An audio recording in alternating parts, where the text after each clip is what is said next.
होगा। एक शाम मैं अपने साथियों के साथ बेल तोड़कर खा रहा था।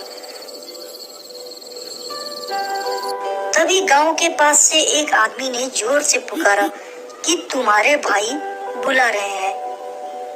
मैं अपने छोटे भाई को लेकर घर की ओर चल पड़ा। मैं मन ही मन डर रहा था कि बड़े भाई आज पिटाई करेंगे, पर वहां पहुंचा तो पता चला भाई साहब पत्र लिख रहे हैं और मुझे पत्र देते हुए कहा कि इन्हें मक्खनपुर डाक खाने में शाम से पहले डाल आओ। मैं अपने छोटे भाई को साथ लेकर अपने डंडे के साथ घर से निकल पड़ा। मेरे कुर्ते में जेब नहीं थी, इसलिए चिट्ठियां मैंने टोपी में रख ली। हम बहुत जल्दी गांव से 4 फरलांग दूर एक कुएं के पास जा पहुंचे। उस कुएं में एक काला सांप पड़ा हुआ था।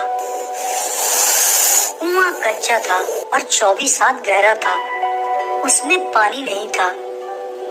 मैं और मेरे सहपाठी स्कूल जाते समय उस कुएं में प्रतिदिन ढेला डालते और सांप की फुफकारने की आवाज सुनते।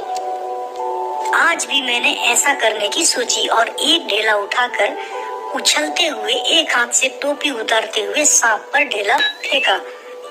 लेकिन यह क्या, टोपी के हाथ में लेते ही तीनों चिट्ठियां गोल गोल घूमकर कुएं में जा गिरी। उस समय मुझे ऐसा लगा जैसे मानो मेरे प्राण ही निकल गए हो। मैं और मेरा छोटा भाई कुएं के पाट पर बैठकर कुछ देर तक दहाड़े मार मार कर रोने लगे। थोड़ी देर बाद हमने फैसला किया कि मैं अंदर जाकर चिट्ठियां निकाल लाऊंगा। फिर हम दोनों ने अपनी धोतियां उतारी और उन्हें गांठ बांधकर एक बड़ी रस्सी तैयार की।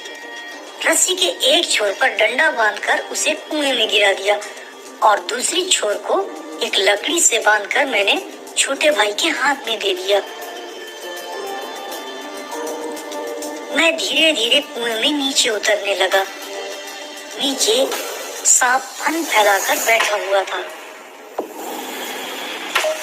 मेरी आंखें सांप के फन पर टिकी हुई थी। कुआं बहुत संकरा था, इसलिए वहां डंडा चलाने का स्थान न था। मुझे लगा मेरी योजना अब असफल हो गई है। मैंने देखा 2 चिट्ठियां सांप के पास पड़ी थी और एक चिट्ठी मेरे नीचे गिरी हुई थी।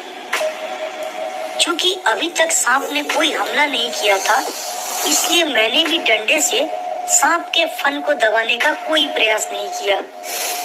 मैंने जैसे ही सांप के दाईं ओर पड़ी हुई चिट्ठी की तरफ अपने डंडे को आगे बढ़ाया, सांप ने फुफकारते हुए उस डंडे पर अपना पूरा जहर छोड़ दिया और डर के मारे मेरे हाथ से वह डंडा वहीं छूट गया और सांप ने ताबड़तोड़ डंडे पर 3 प्रहार कर दिए। सांप के इस फुफकार को मेरे छोटे भाई ने सुना, जो कुएं के ऊपर खड़ा था, और उसने समझा कि मेरा काम तमाम हो गया और उसकी चीख निकल गई। दोबारा फिर उसी लिफाफे को उठाने की चेष्टा की। अब की बार सांप ने वार भी किया और डंडे से चिपट भी गया। डंडा हाथ से छूटा तो नहीं, पर झिझक, सहम और आतंक से अपनी ओर खींच गया और गुंजक मारता हुआ सांप का पिछला भाग मेरे हाथों से छू गया। उफ, यह कितना ठंडा था। डंडे को मैंने एक और पटक दिया। यदि कहीं उसका दूसरा वार पहला होता तो उछल कर मैं सांप पर गिरता और न बचता। लेकिन जब जीवन होता है तब हजारों ढंग बचने के निकल आते हैं। डंडे के मेरी ओर खींच आने से मेरे और सांप के आसन बदल गए। मैंने तुरंत ही लिफाफे और पोस्टकार्ड चुन लिए। लिफाफे को धोती की छोर पर बांध दिया और छोटे भाई ने उन्हें ऊपर खींच लिया। अब डंडे को सांप के पास से उठाने में भी बड़ी कठिनाई पड़ी। सांप उस पर धरना देकर बैठ गया था। जीत तो मेरी हो चुकी थी, पर अपना निशान गंवा चुका था। आगे हाथ बढ़ाता तो सांप हाथ पर वार करता, इसलिए कुएं की बगल से एक मुट्ठी मिट्टी उठाकर मैंने उसके दाईं ओर फेंकी कि वह उस पर झपटा और मैंने दूसरे हाथ से बाईं ओर से डंडा खींच लिया। पर बात की बात में उसने दूसरी ओर भी वार कर दिया। यदि बीच में डंडा ना होता तो पैर में उसके दांत गड़ गए होते। अब मुझे डंडा तो मिल गया था, अब बारी आई कुएं के ऊपर चढ़ने की। लेकिन यह मेरे लिए कोई कठिन कार्य न था। केवल हाथों के सहारे, पैरों को बिना कहीं लगाए हुए मैं 36 फुट ऊपर चढ़ा। बाहें भर गई, छाती फूल गई, पर एक एक इंच सरक सरक कर अपनी भुजाओं के बल में ऊपर चढ़ आया। और ऊपर चढ़कर मैं बेहाल होकर थोड़ी देर तक पड़ा रहा। एक लड़का जो किशनपुर का था, उसने यह सब देख लिया था। मैंने उससे बताया कि यह सारी घटना हमारे घर में न बताएं।